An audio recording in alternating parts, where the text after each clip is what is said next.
your twin brothers, New York Jets. Right.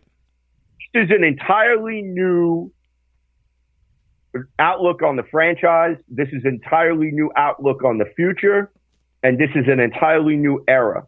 Yeah. Where the only people that we want playing for the New York Jets are those that are committed to win. Committed to, as I like to say, slaying the dragon. Yeah. You know what the dragon is? The dragon is win a Super Bowl. Win a Super Bowl. Win a Super Bowl. Because I can so relate to that, because after 2012, when my 49ers got to the Super Bowl and lost to, oddly enough, the Baltimore Ravens and Ray Lewis's swan song, we went through a pit.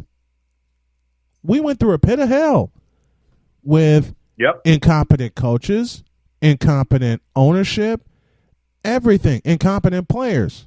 Does the name Colin Kaepernick mean anything to y'all? And anyone who's heard my rant on Colin Kaepernick knows I'm not backing up from those words.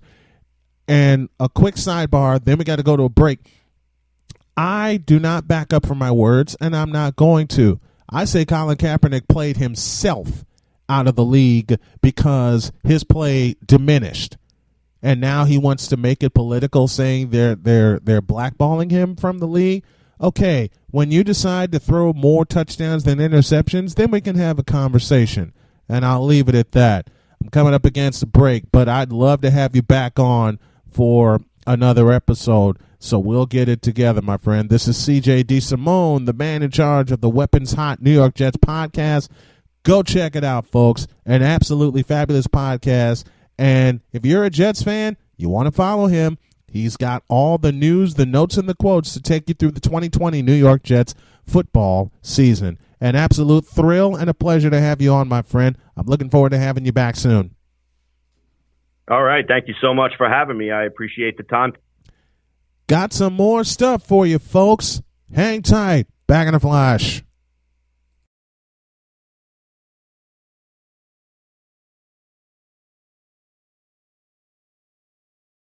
This is Snowman in the Morning, where true sports talk lives. He did what? I did not need to be told that.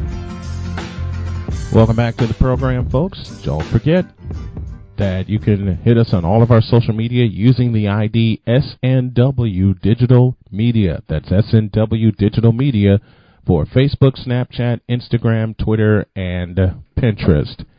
And speaking of having some great guests on the show that we distribute through all of our social media, don't forget to check out our Patreon as well. Uncle Smoothie is back. Chris Williams has joined me. How are you, my friend? What's happening, partner? Thank you so much for bringing me back. I must be doing something well. Yeah, you're doing a lot of things well. Man, listen, all right, this is the one of the few times where I'm going to be a fan. What the hell happened? All right, well, a lot going on. What the hell happened concerning? Be more specific for me. A little bit more specific, man. With our There's sports, a lot you can say that too. I know. Boy, isn't that the truth? That's a conversation for later. That's probably a conversation for Snowman Unfiltered, and that's a shameless plug, as you all know. But the sports world has ground to a halt for very good reason. Yes. Don't get me wrong. Very good reason. No doubt. But damn it, I'm a fan. No doubt. Well, you know what? Right now, obviously, safety comes first. Indeed. But guys like you and myself who love sports, right now I'm a little bit more, I'm still active. I can play a little bit here and there. So it's a tough time. It's so tough, man. Yeah, it is. Only thing we can really kind of sink our teeth in is a little bit of football news. Yeah. But, during this time period, there's so much that's usually going on. So we're in a tough spot. I miss March Madness so much.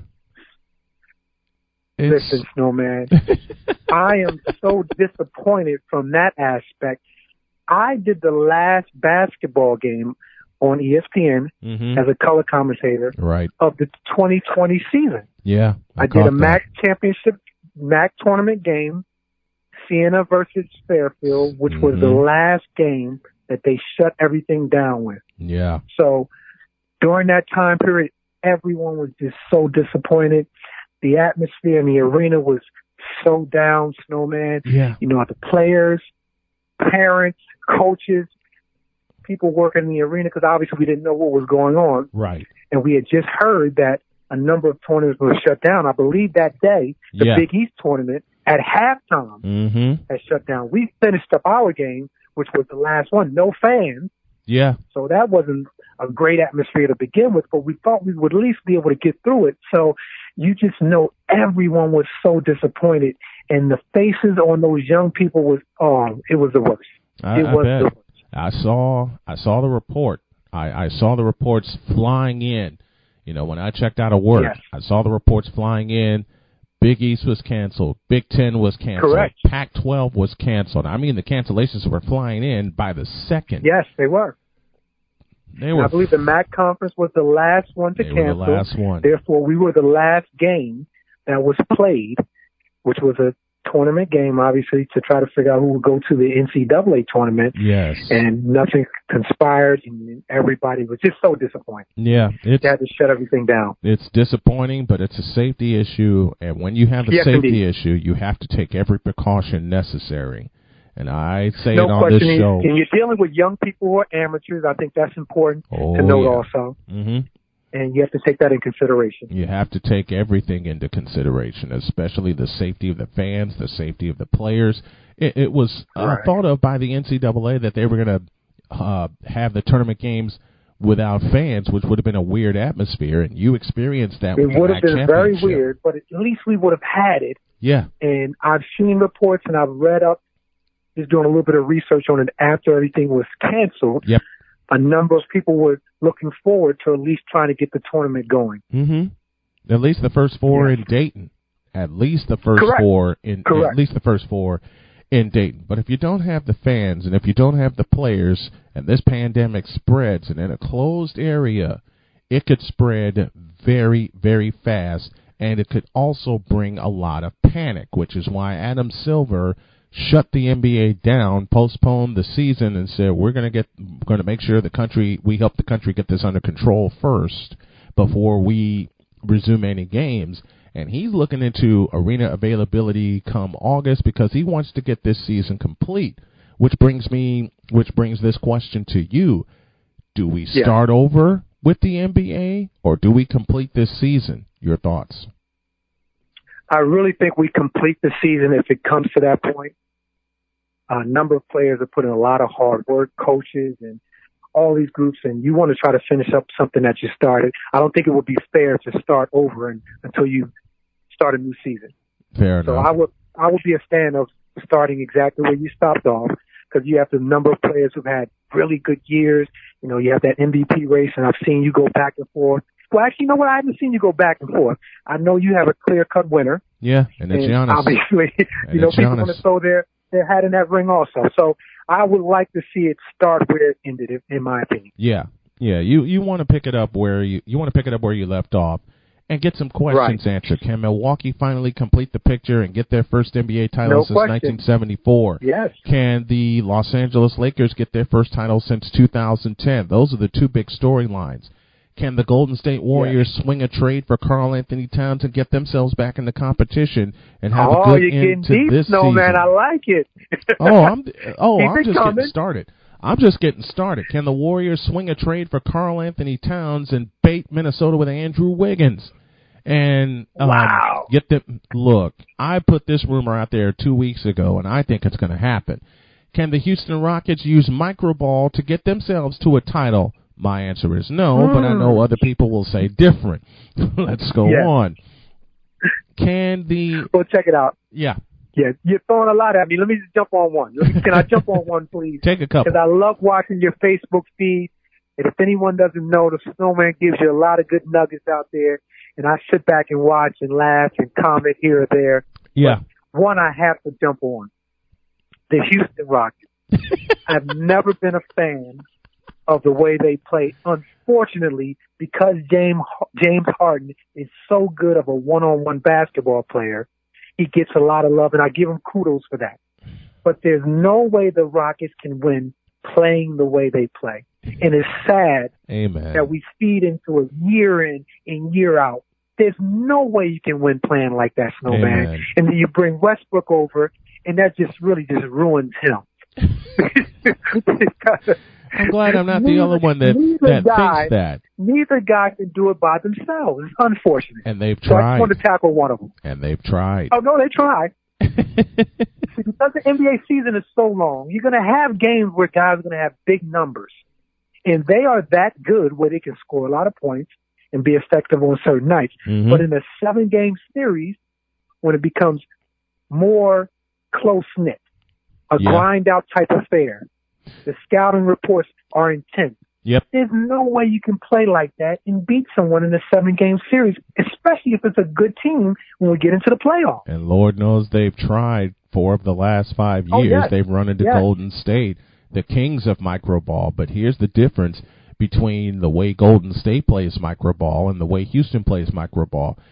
Golden State spreads the ball around. Right. Golden State has had a big man. There's movement. Golden State has had a big man to depend on. Anybody remember Andrew Bogut? Anybody remember Kevin Durant?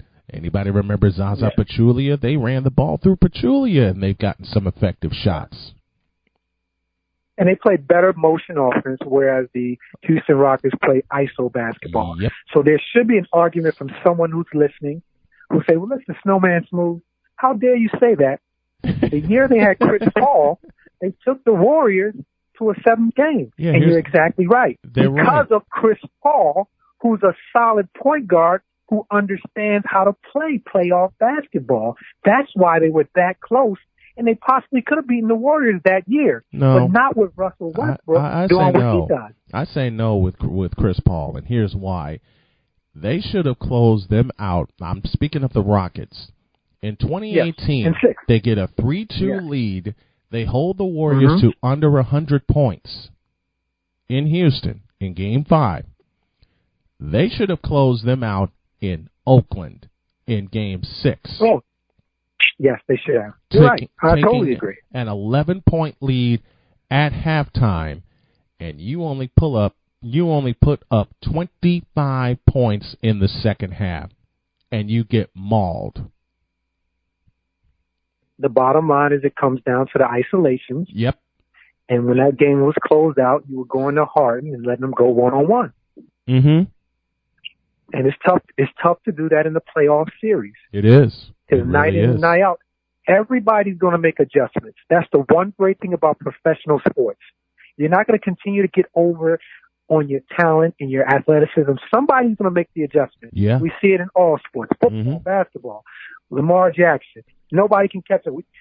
Somebody's going to catch up with you sooner or later. Oh, yeah. It's going to happen. The Tennessee Titans caught up with him and made him a one-dimensional player. It happens. On a Saturday night, they made him a one-dimensional player, which is the one thing I was afraid of with that Tennessee defense. You know, the Warriors made the Rockets one-dimensional, while the Warriors did not. And here's the biggest difference. In the series in 18 and 19, the Rockets had the Warriors down, but did the Warriors go away from what they do best? No. Never. Well, it was a championship pedigree that they established. It's in their DNA. They stuck with what was well for them, and it worked. They won championships doing it. The Rockets haven't done it yet, so I don't understand why they're going to stick with it. And it's unfortunate that D'Antoni continue and consistently gets a job in the league. I can't get it. Yeah, I don't get it either. I'm not one of those guys who advocates for people getting fired, but I just don't understand how year in and year out this man has a gig in the NBA. I don't get it either. You know who should be coaching the Rockets right now, but it'll never happen? Kenny Atkinson. It probably will not. And he's a very good coach. It ain't going to happen for 2 very simple reasons. James Harden and Russell Westbrook. Just like Kyrie Irving, and I'll get to him in a moment. Just like Kyrie Irving. Just like Kyrie Irving and Kevin Durant got him out of Brooklyn. And the Brooklyn Nets should still be the New Jersey Nets, but I digress. Oh, my man. No, man. Well, check this out. Let's make this clear. The NBA is a players' league. They run the league. Those guys decide on who should be their coach, what they're going to do. In most cases, again, I've been in some NBA huddles. Whatever play that's run by the coach is decided by those players once they get on the floor. True. huge Philly fan. You know, I'm born and raised in Philly. Loved Allen Iverson. But the story was always that Allen Iverson did his own thing. Larry Brown would run some excellent plays. Mm-hmm. But once these guys get on the floor, this guy goes solo. Yeah. But he's so good, it works. Yeah, it works. It works. It works. For a while, it was Michael Jordan. Now, the type of coach that usually works in the NBA mm-hmm. for teams that are trying to get across that hurdle, a coach who's won a championship. Obviously, there's not that many of them out there. Those are the guys who put their foot down and demand certain guys and certain teams to do what needs to be done because they can always bring that ring into their face. Yep. And Larry Brown tried to do it with Allen Iverson. Yeah, that's a tough one. Yeah. That was a tough one. You know, and you know what's crazy? Michael Jordan was that way for a while, and then Phil Jackson showed up and put his foot down. But the difference being, and I love Allen Iverson. Don't get me wrong, love Allen Iverson. Same here. Let's make that clear. Like I said, born and raised in Philly, I would always jokingly tell people, Allen Iverson can take 4 guys off the street and win a couple of games in the league with us. That's how good he was. But again, Michael Jordan was Allen Iverson for a while until Phil Jackson showed up. The only difference being Michael Jordan was willing to listen, and it made him better, and it made him greater. Bronzexuals, listen carefully. 2 things Michael Jordan did that made him greater. He was willing to listen, and he implemented everything that Phil Jackson put in his head. Because Mike knew, especially with the Detroit Pistons, it was a mind game more than a physical game. Yes, indeed. The Pistons made it physical. Indeed. Michael Jordan made it mental, especially in 1991 when the Bulls swept the Detroit Pistons. And what happens when you have a leader willing to listen to a coach? It filters down into the teammates. Just ask Stephen Curry. Just ask Klay Thompson. Just ask Steve Kerr. Steve Kerr played with Michael Jordan.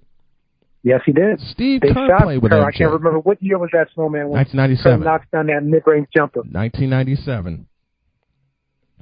Jordan called that in the huddle before they came out. Yep, and Michael just looked at Steve and said, "You be ready." And Steve looked at him back and said, "I'll be ready to knock it down." And he knocked it down. When you have teammates like that, and I'm leading right into Kyrie Irving with this, folks, and a lot of people are going to be upset with me, but I don't care. I've discussed this on my show. You've heard me discuss this on my show. Let's hear it. The Kyrie experiment in Brooklyn needs to end now. Well, I'm just going to toss this out as a debate point, which I love. It hasn't started yet. I agree with you. I don't think it's going to go well.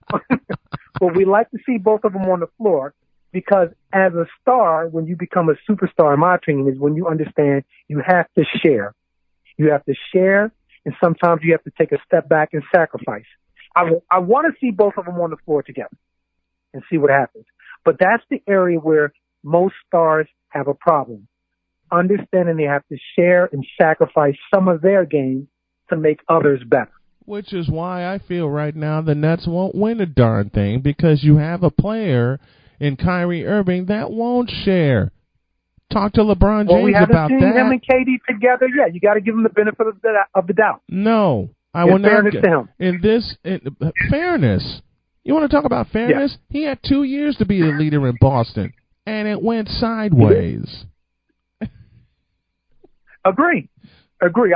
What I believe happened in Boston, Kyrie comes in, he wants to be the alpha male, and those young guys, Brown and Tatum, those guys were very, very good. I don't think he realized how good they were. And they had done so much the previous year. Yep. And they were basically like, listen, man, we can't take a step backwards just because you came here. Right. We still need to shine. Jason Tatum is going to be an MVP candidate before it's all said and done. Next year. He's that good. I'm calling it right now. Next year, he will be an MVP candidate. Yes. And I don't think he needed to be a sidekick. And Kyrie learned that early on. And another issue we haven't touched on, Kyrie's injury prone. That's obvious. You got to be able to play 82 games or at least come out and show me I'm the leader. I can sustain my body, being able to tell you what to do and being able to do it myself and be out there able to play. And he hasn't done that for a full season in a while. I don't think he's done it. I don't think he's done it in the last 7 years. I don't even think he's done it his entire career. I don't think he's done it in the league. I don't think Kyrie's played a full 82 games since he's been in the league. Right. Hell, he didn't even play a full season at Duke. He played 11 games. Right. Well, I said throughout his entire career, he's been very injury prone. Now, for him, what he's excellent at, he's a huge, big-time player in closing moments. He does well when the lights are on. He closes out games, but he's a one-on-one guy. He likes to pass the rock. Mm-hmm. He'll give it a headache. But when you're playing with other good players, they need to touch it also.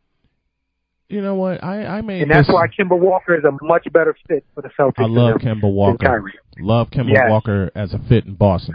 I made this argument on my show, and I want to get your thoughts. The same big-time shot that made Kyrie Irving also broke him.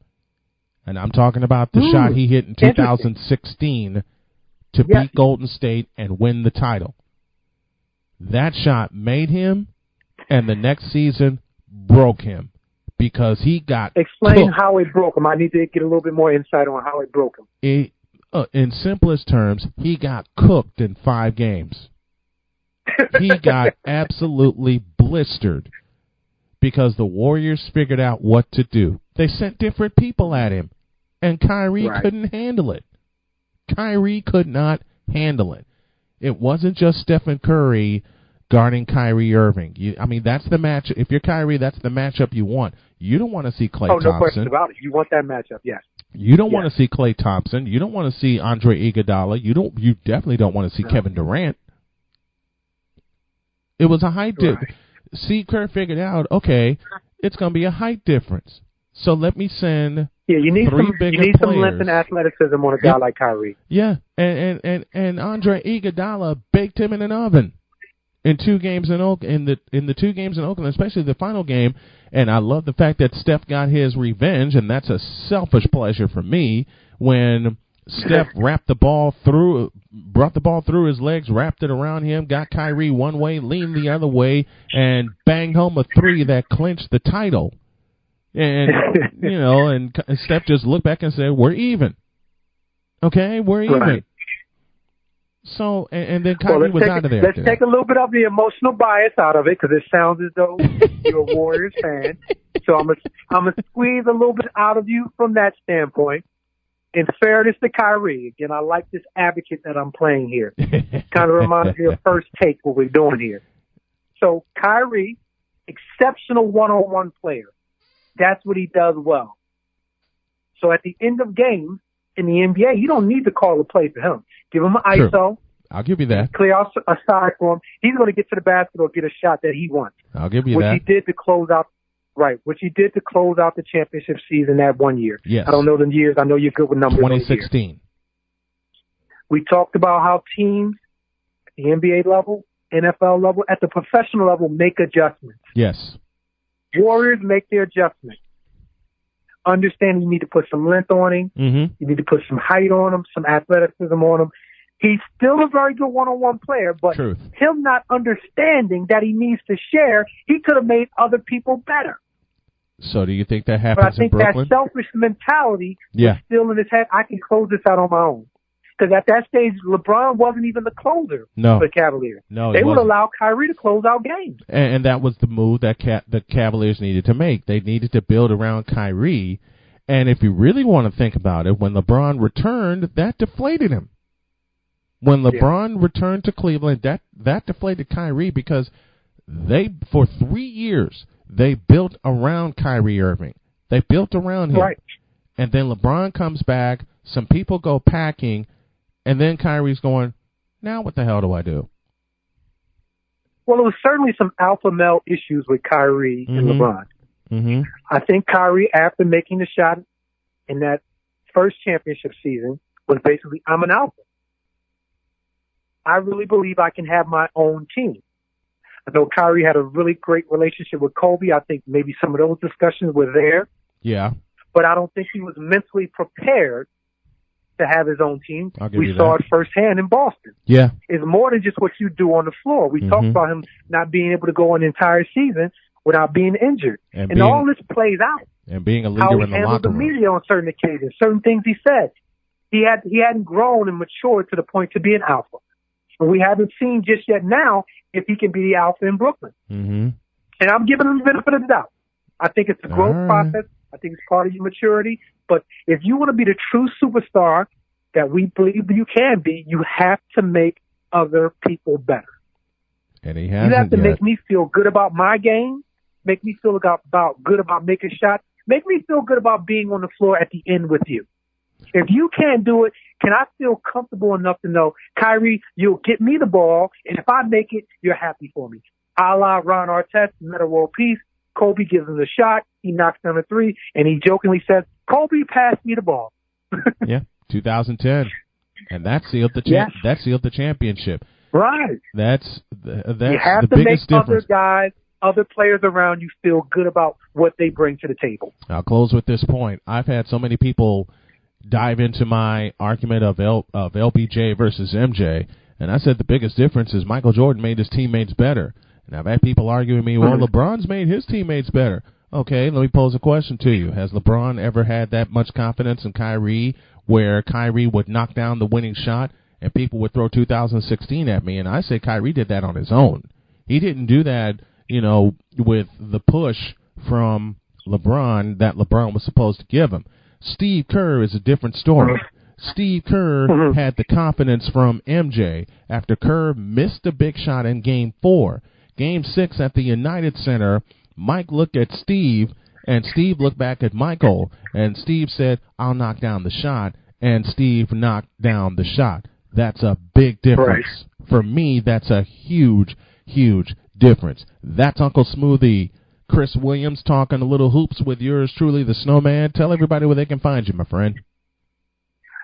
My man Snowman, is always a pleasure.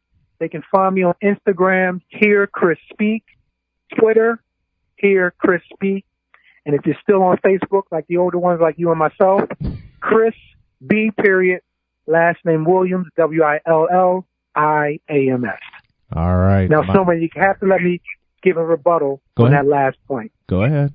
I got to come back on the last point because I love your emotional bias. We know you love the Bulls. We know you love Chicago. That's my hometown. That's my hometown. I got to bring that up. All right, finish it. Now check this out. In all honesty, both guys make people better. LeBron has always made other people better, and that's been his knock. He's always played the game the right way. The difference between those two is Michael is a certified killer. He goes for the neck, no blood, and he will not let you go. LeBron, more, okay, you know what, I'll let you play for a little bit. Let's make it competitive and see if I can do something here. No, Michael wants to snuff you out. I love the way Chauncey Billups made the comparison of the two.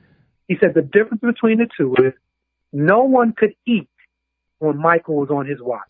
He kept so many superstars away from winning a championship. Yes. Ewing, Barkley, all these guys. None of these guys sniffed it when Michael was on his watch because he wanted to step on your neck. And as Chauncey said, everybody eats during LeBron's reign. So I'm going to sum it up that way. And there's truth to that. Shout to Chauncey Billups with that. There, I love that, man.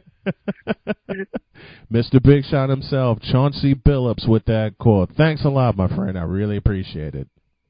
Last one, Snowman. I can't let you go without this. Give me a little bit of Dave Zinkoff since you went into announcers. And can I get the dot? Forward from University of Massachusetts, captain of the Eastern Conference Championship team, Julius the Doctor Irving. That's my Philly fam. Each time we talk, we got to close out with that. That's classic. Gotta have Zink to close it out. And I got some old Sixer games when they used to be on CBS. I got some of those now in my library, and I'm loving it. Thanks a lot, my friend. I truly appreciate the time. I appreciate it, partner. Thank you so much. More for you in a deuce.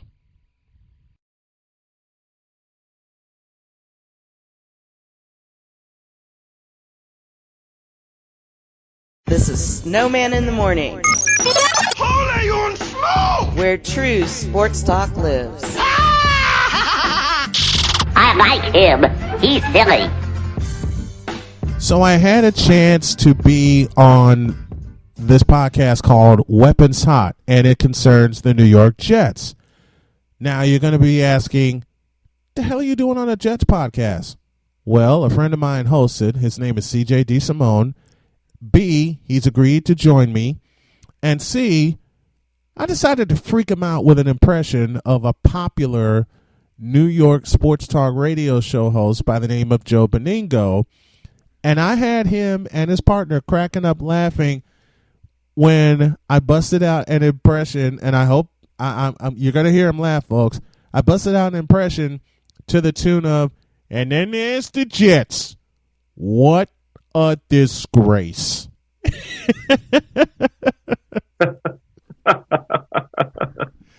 I figured you were going to bring me in with that kind of an intro, of course. I had to. How you doing, CJ? Good to have you. It's good to be here. Thank you for the invitation. Now, folks, I'll make sure I post the link to that podcast where I appeared, because I told you I had these two cracking up with my Beningo impression, but I hear that New York drawl all inside and outside of you, and I knew I had to have fun with it. Of course. Why not? And of course, I had to. It's all in good fun, you know that. I know. It's in good fun. Of course, I had to hit him with a couple of Beningoisms, like, "What, are you kidding me?"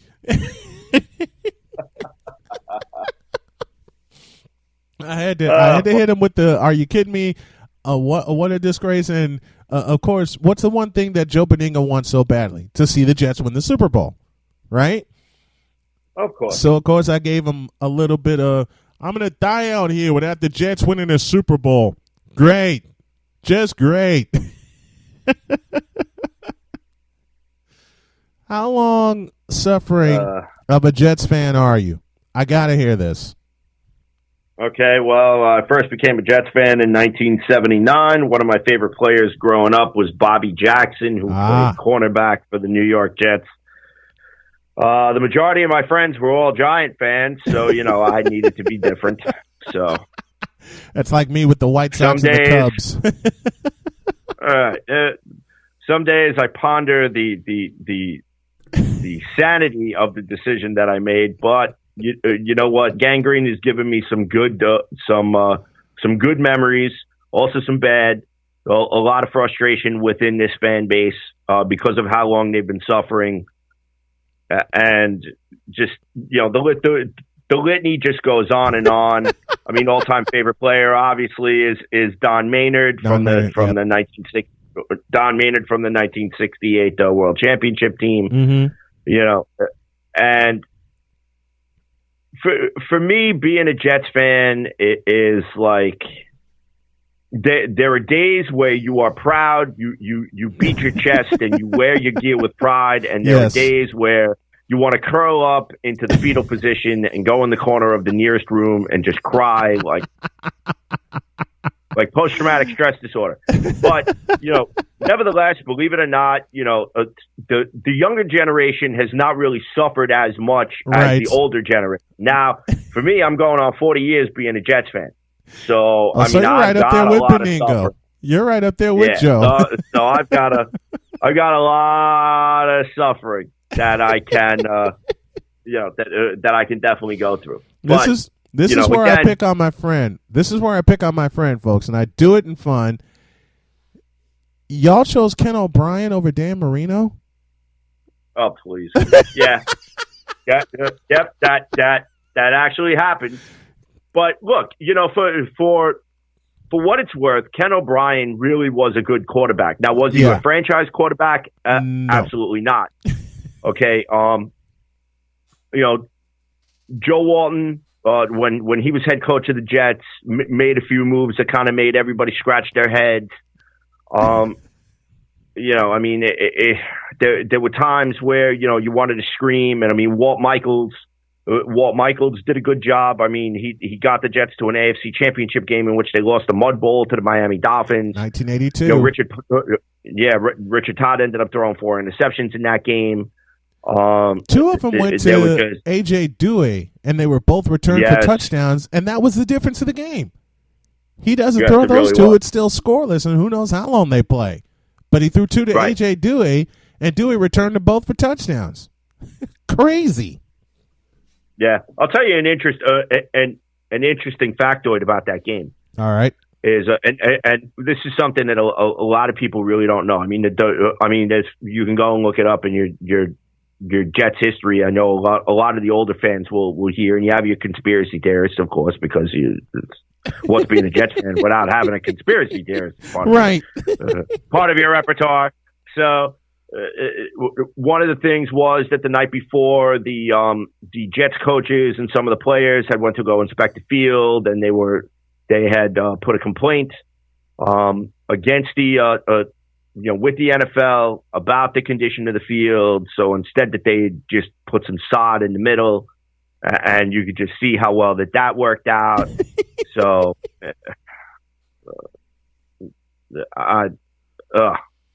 it's enough to make my mind go numb, just some of the things. But, hey, let's face it, in the late 70s and the early 80s, they did not have the technology that we have today. We have field turf. Yep. Okay, they actually go and take more precautions with the players when they're going out there in the inspections of the turf. And if there's any type of issue with that turf, they're not playing that game on that turf. Absolutely. I mean, I remember a couple of years ago, we were supposed to play a game over in Mexico City, which was a big deal for the NFL. They ended up canceling that game because the condition of the field was crappy. Absolutely. Of course, now you got MetLife Stadium. Instead of going to be taking the field, even though it is at the stadium, they still had issues with the sod, with the players being able to run proper routes. Yep. If you, God forbid, you get a wide receiver who's running 10, 15 miles an hour top speed or whatever, and they go and they make a plant, and that foot doesn't come up from the ground. Oh. You could end somebody's career like that. Yeah. And a lot of people don't really understand that point. So that's the reason why, the NFL now has a lot more rules in place than they did back in the 70s, back in the 80s and stuff like that. We're not going to see games like the Mud Bowl anymore. We're not going to see games like the Ice Bowl anymore. Yeah. Where it was like the field was in treacherous conditions and everything just looked like complete crap. Mm-hmm. And guys were playing in dust, and in mud. I mean, we're not going to see those conditions anymore. No. And in a way, it's kind of a checks and balance, because that game, the game that was played back then, was a different game than what we watch on television today. It is very, very different. What you suffered through with the Mud Bowl in 82, I suffered through with the 49ers in 92, January 93, when Candlestick Park was torn to shreds, and the Cowboys came in and played a perfect game and beat us. So trust me, I understand that feeling all so well. 2 years later, we got even, and the Cowboys were complaining, but I'm not going to say anything. Let's move to your podcast. Tell me how you got that started. Well, believe it or not, I've actually been doing the podcast for a little over 6 years now. I actually started the podcast with a buddy of mine. His name is Carlos Sardinas. And believe it or not, it was actually our wives' idea to come up with the podcast. So initially, my wife had said to us, you guys are just like Mike and Mike in the Morning back then, which was really, really popular on ESPN, ESPN2. Yes. So, and she had said, you guys would be able to do a sports talk show with no problem.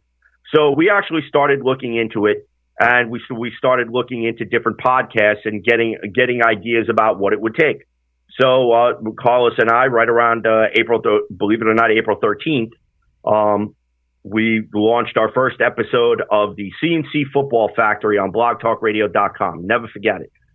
We actually started with the help of a good buddy of ours who actually at that time had his own podcast going from the UK. His name is Julian Carter. He actually was the host of the Green Zone radio show. So he was a little bit of an inspiration for us, and kind of we picked his brain on what platform should we use, what should we do, how do we do this. So we did a lot of stuff doing trial and error. Mm-hmm. Well, needless to say, Carlos stayed for a little while.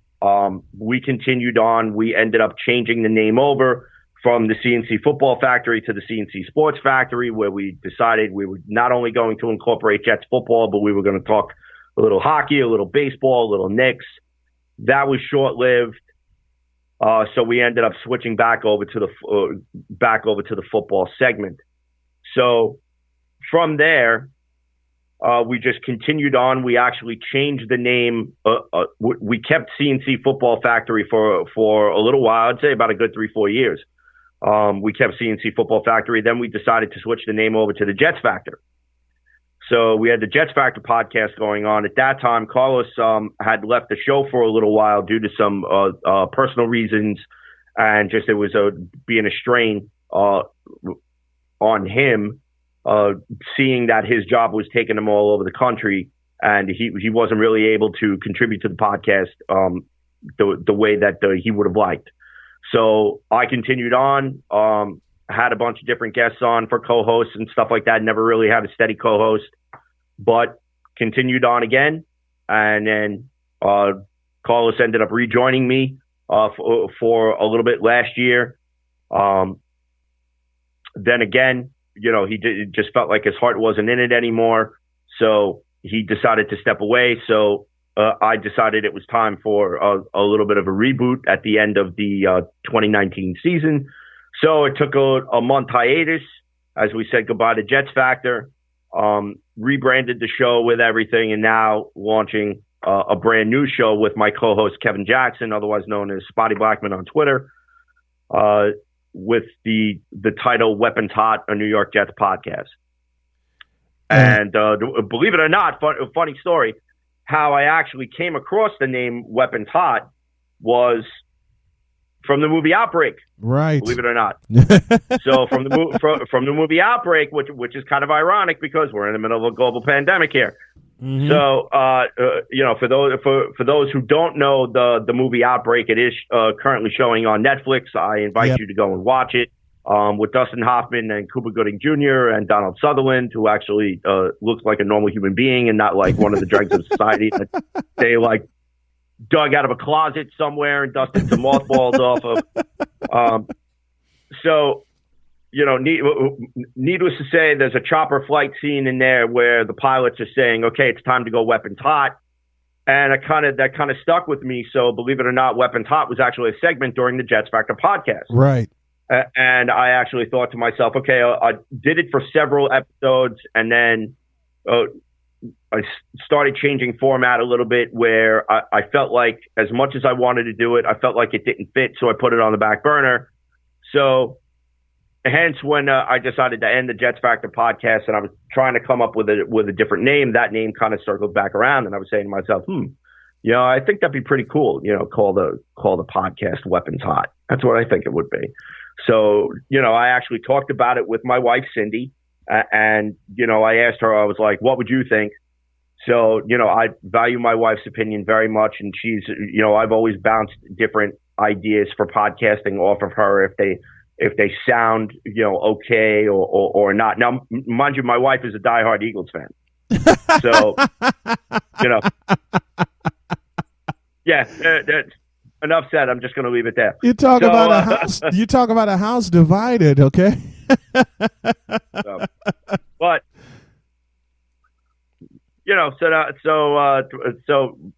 any ideas that I have for the podcast, I always pop by my wife to see how she would think. Obviously, she's more of a casual fan. She's not like a diehard Eagles fan, but her dad was an Eagles fan when they lived in New Jersey. Mm-hmm. When they moved down here when she was very small, then he ended up becoming a Tampa Bay Buccaneer fan. I will not root for that fan base. I'm sorry, I will not root for that team. No way, no how.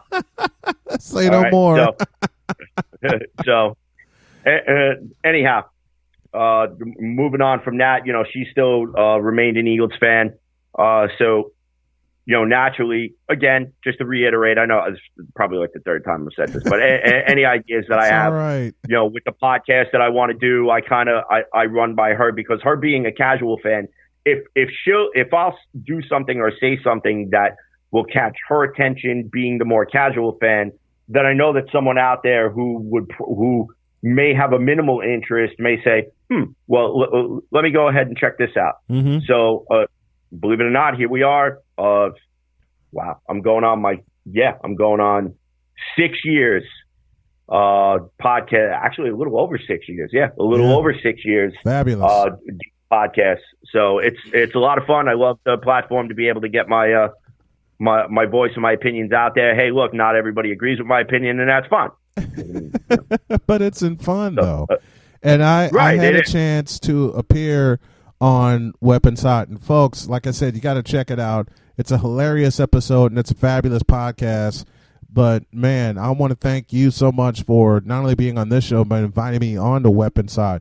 We had a ball with that episode we did a couple Sundays ago, man. Yeah, absolutely we did. I mean, especially, you brought up the four-letter word, which is Mike McCagnon on the show, because that's always fun. So, and we did highlight, we did highlight some of the moves that the Jets need to make in free agency. The Jets actually have made quite a few moves. As a matter of fact, making a couple of moves today, bringing back James Burgess and Jordan Jenkins on 1 year deal, on 1 year show me prove it or 1 year prove it deals.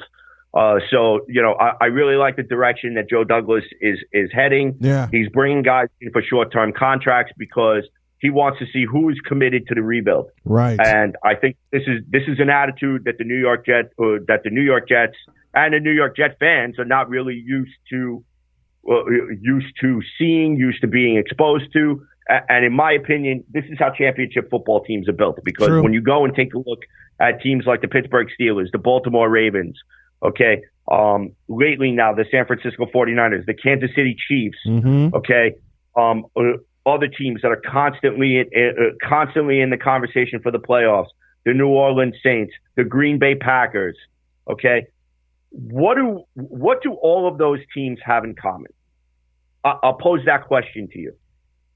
What do all of those teams that I just mentioned have in common, Brian? Are you talking about on the field or off it? Well, off the field, continuity. Sean Payton, the longtime coach of the New Orleans Saints. Kyle Shanahan, locked down for 5 years with the 49ers. Continuity off the field. On the field, what I see in common with most of those teams is a running game. Right. And what the word that I'm kind of looking for, you actually said everything but the word that I was looking for, and you're correct in all of your responses. Okay, the things that these teams have in common, one is synergy. Synergy is when all parts, players, management, coaching, owners, everybody has a similar goal. They have a similar focus. They're all on the same page. They know exactly what needs to get done and know what needs to happen in short order. Mm-hmm. Okay, so the choice is either get on board or get out. Get out. Plain and simple. Yeah. Okay? And they make no bones. We have seen many a player, players that we thought, nobody's going to cut this guy. They're a superstar. Okay? Look at Antonio Brown, aside from all of his mental illness and stuff like that. Aside from all of that. He got cut after one game with the Patriots. Right. He got cut after one game with the New England Patriots. In which he caught a touchdown. Yes. In a shutout, no less. A shutout. So the things that make teams like the Patriots successful, the Packers successful, the Saints successful, the Steelers successful, the Ravens successful, is synergy. Because everyone has a vision. Right. They have a plan. They stick to the plan. They build through fundamentally sound picks, complemented by free agency. Right. Okay? What's been the Jets' biggest problem for the past 6 freaking years, Brian? The draft. Tell me. The draft. Thank you. Okay? Mike McCagnon was brought in and pretty much over his 5 to 6 year tenure had probably close to $450 million in salary cap space. Yep. I want you to think about that for $450 million bucks. Okay, to spend on free agency. And out of that $450 million of free agency, do you know what we got? We got 1-10-6 record, where a Kimbrel Tompkins catch as opposed to a drop maybe gets the Jets into the playoffs. Right. Buffalo year one, and then perpetual 5-11 hell for the next 5 years afterwards. 5-11, 6-10, all of that. You know, the Jets haven't had a good draft in a long, long time. And I know a lot of Jet fans have a long memory of this, for lack of a better term, horrible history of drafting. I mentioned one already at the top of this conversation. Ken O'Brien, who was a good serviceable quarterback for the Jets, but you had Dan Marino lurking in the shadows. You had John Elway lurking in the shadows. And they didn't take either of those two. Either of them. Right. So when I continue on and I talk more about the New York Jets and the need for the fan base to be patient, which I hate to use that word patient because you're talking about a fan base that has been asked to be patient for year after year after year after year, and they constantly get the backhand. Right. Okay, they get the backhand from management. They get the backhand from the coaching staff. Okay, where they get rewarded for their loyalty with less than desired results. Mm-hmm. And here's the beautiful thing that I love about Joe Douglas. Okay, Joe Douglas takes over this GM job with 3 Super Bowl rings, my friend, where he was a part of. Okay, where he was an integral part of. Where he was Ozzie Newsome's right-hand man, right? Basically. Okay, so he learned everything that he learned everything about free agency, cap management, drafting, etc. through Ozzie Newsome. He took that knowledge, went to the Philadelphia Eagles. Yep. Okay, was a part of the management group, okay, that hired Doug Peterson. Right. Okay. Doug Peterson was not really a fan favorite in Philadelphia, much like Adam Gase is not a fan favorite here in New York. In New York. Very bumptious with the media, issues with players, et cetera, et cetera. Okay. What did Peterson do that Adam Gase hasn't done? He's won a Super Bowl. Yep. He's got that big piece of hardware on his hand. Okay? Yeah. And you know who else has that big piece of hardware on his hand? Joe Douglas. Joe Douglas. So when he comes in as general manager of the New York Jets, he's got 3 Super Bowl rings. Yep. That's 3 more than any other idiot they could have dragged through the doors of one Jet Drive. Yeah. Okay? So true. So true. So now, when you take a look at everything, all of the signings that Joe Douglas has accomplished up to this point, he's brought guys in that are, number one, you want to play here. B, they're on prove-it deals. Because you're not going to be here. I'm actually going to quote my good friend, Jeff Magliochetti, who made an appearance on the Weapon Top podcast last night. I invite everyone to go and take a listen on Spreaker.com/Sports War Radio, and of course on SoundCloud.com. Shameless plug there, of course. His words exactly on the podcast were this: Joe Douglas is taking the attitude with the free agents that if you are not going to come here and prove that you want to be a part of this, or you want to be a part of this rebuild, then don't think that you're going to be here when the turnaround finally takes place. Exactly. And we're starting for the glory days.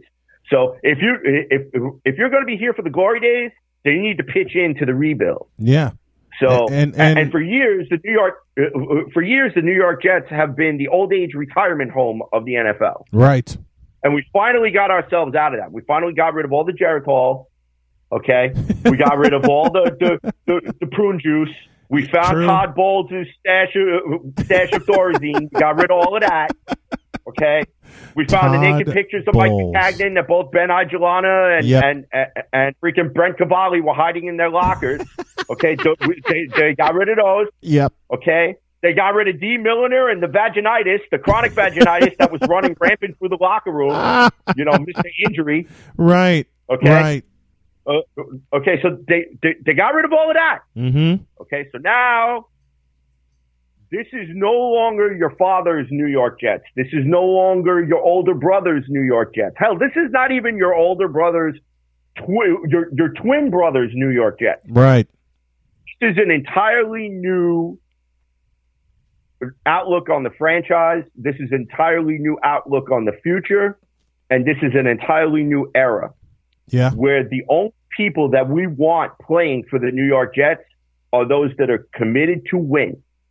Committed to, as I like to say, slaying the dragon. Yeah. You know what the dragon is?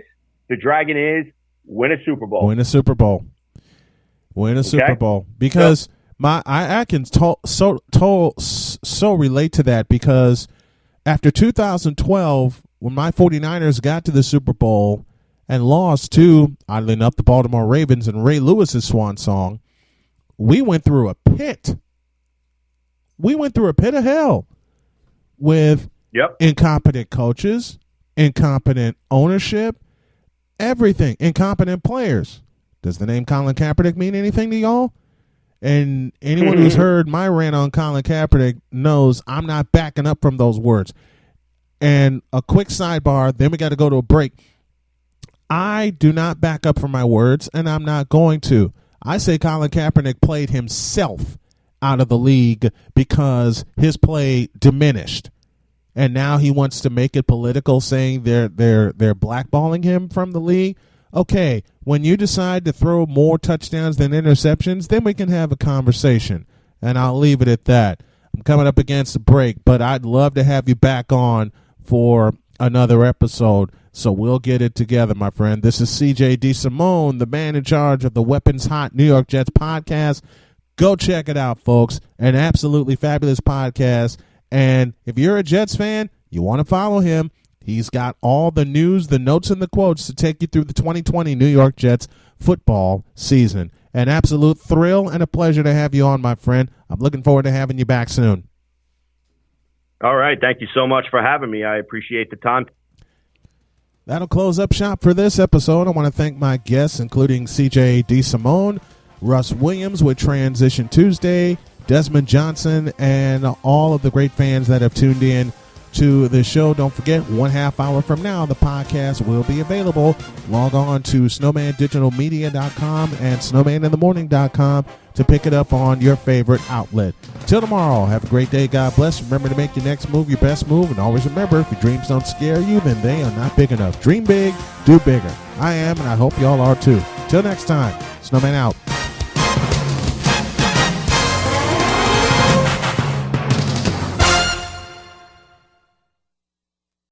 In times of need, this is what most insurance sounds like. Thank you for holding.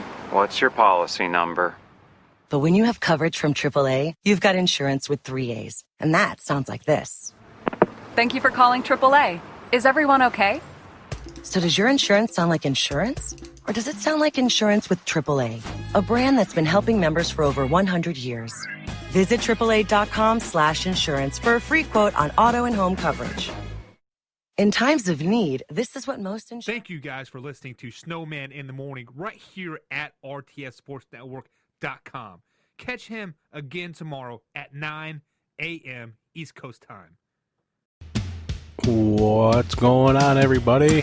Whether you're practicing social distancing of 6 feet up to 6 miles, you can still party with On and Off the Field, where you can listen to the best NFL and charity-based podcasts out there on the RTF Sports Network. You can follow them on Facebook or go to rtfsportsnetwork.com and check out the show Thursdays from 4 to 5 p.m. Eastern Standard Time. What's going on, everybody? Whether you're practicing social distancing of 6 feet up to 6 miles, you can still party with On and Off the Field, where you can listen to the best NFL and charity-based podcasts out there on the RTF Sports Network. You can follow them on Facebook or go to rtfsportsnetwork.com and check out the show Thursdays from 4 to 5 p.m. Eastern Standard Time.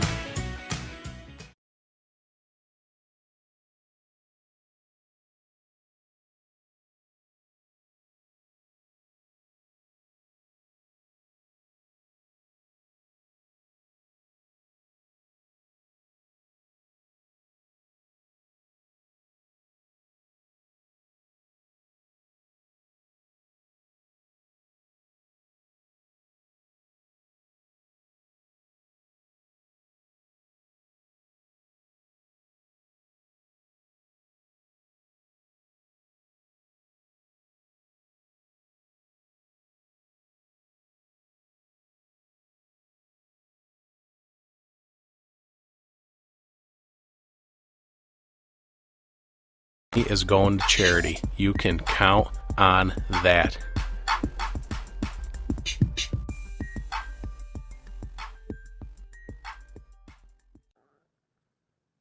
Coming up next here on the RTFSportsNetwork.com webpage is Just 4 Clicks with your host, Michael Buckheister.